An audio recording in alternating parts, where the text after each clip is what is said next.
Hola hermanos, bienvenidos a esta primera edición de Hablando de María, en que abordaremos un tema que ya les habíamos adelantado: los hermanos de Jesús. Para este tema, estamos utilizando este formato distinto para no limitarnos a los 3 minutos de las cápsulas marianas, ya que entendemos que este lo amerita. Lo cierto es que algunas personas intentan confundirnos o arrojar dudas sobre la virginidad perpetua de Nuestra Señora, diciendo que ella tuvo otros hijos después de Jesús. Y como siempre, lo hacen citando pasajes bíblicos fuera de contexto y utilizando traducciones sin tomar en cuenta el lenguaje original en que fueron escritos los textos bíblicos ni la cultura judía de la época. Examinemos algunos de estos pasajes, comenzando por los evangelios sinópticos.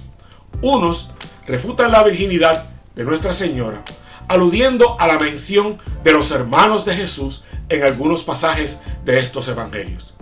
Examinemos brevemente estas instancias en el orden en que fueron escritas. La primera de ellas la encontramos en el capítulo 3 de San Marcos, cuando sus parientes fueron a buscar a Jesús para llevárselo porque decían que estaba loco. Otras versiones dicen que creían que estaba fuera de sí.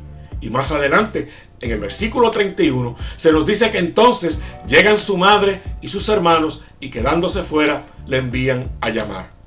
Más adelante, al comienzo del capítulo 6, el mismo Marcos nos presenta el pasaje donde al enseñar Jesús en la sinagoga, la multitud se pregunta: ¿no es este el carpintero, el hijo de María y hermano de Santiago, José, Judas y Simón? ¿Y no están sus hermanas aquí entre nosotros? Luego de Marcos, escribe Mateo, quien nos narra ambos episodios con las mismas alusiones a los hermanos de Jesús en el capítulo 12, versículo 46 y el capítulo 13, versículo 55. Finalmente, Lucas, en su capítulo 8, versículos 19 al 20, nos presenta el episodio en que la madre de Jesús y sus hermanos fueron a buscarlos.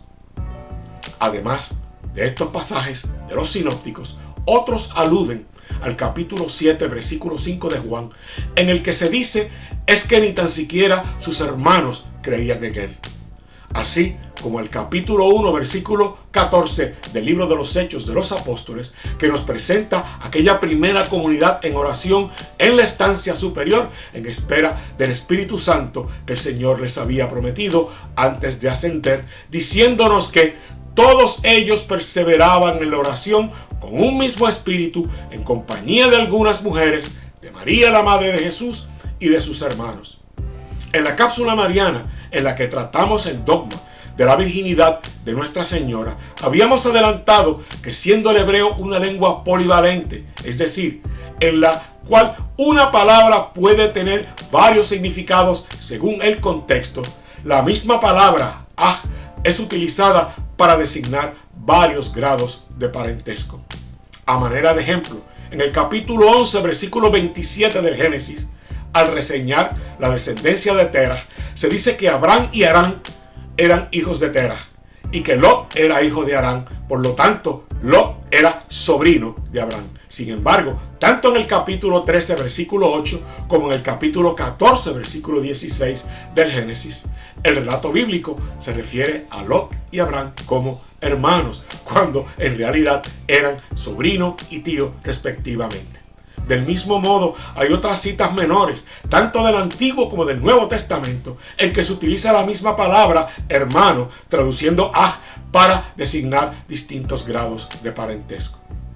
Por otro lado, cabe señalar que los evangelios siempre hacen referencia a los hermanos de Jesús, mas nunca a los hijos de María, siendo Jesús el único a quien se alude como hijo de María y a María como madre de Jesús. Además, no llamamos nosotros hermanos precisamente a nuestros hermanos de comunidades de fe o grupos apostólicos.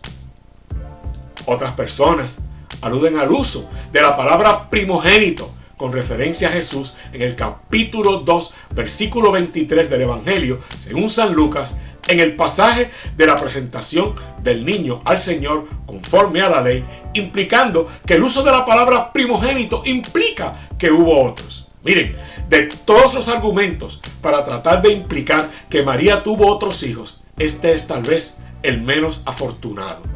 ¿Cómo saber que habría otros? El primogénito tenía que ser presentado en el templo y consagrado al Señor al cumplirse el tiempo de purificación de la madre a los 40 días de su nacimiento, independientemente de que luego hubiera o no otros hijos. Finalmente, hay otros que aluden al capítulo 1, versículo 25 del Evangelio según San Mateo, donde dice que José no tuvo contacto carnal con María hasta que ella dio a luz, implicando que después sí lo tuvo. Aquí tenemos que referir a nuestros detractores una vez más al idioma y a la cultura hebreos. La palabra traducida como hasta es atki, palabra hebrea que no implica que después se hizo lo contrario. A manera de ejemplo, en el segundo libro de Samuel, capítulo 6, versículo 23, se utiliza esa misma palabra, atki, cuando se dice que Mical, hija de Saúl, no tuvo hijos hasta su muerte. Si seguimos la lógica de nuestros detractores, tenemos que contemplar la posibilidad de que Mical haya tenido hijos después de su muerte. Algo totalmente inconcebible. Como podemos apreciar, las Sagradas Escrituras, lejos de refutar el dogma de la virginidad de Nuestra Señora, lo que hacen es reforzarlo, especialmente si las leemos en su contexto en un sano ejercicio de exégesis. Espero que en lo adelante, cuando alguien les diga que Nuestra Señora, la Santísima Virgen María, tuvo otros hijos, puedan ilustrarlos. No olvides darle like a este video, compartirlo y suscribirte a nuestro canal. Hasta una próxima edición de Hablando de María. Les dejo bajo su amparo y protección. Muchas bendiciones.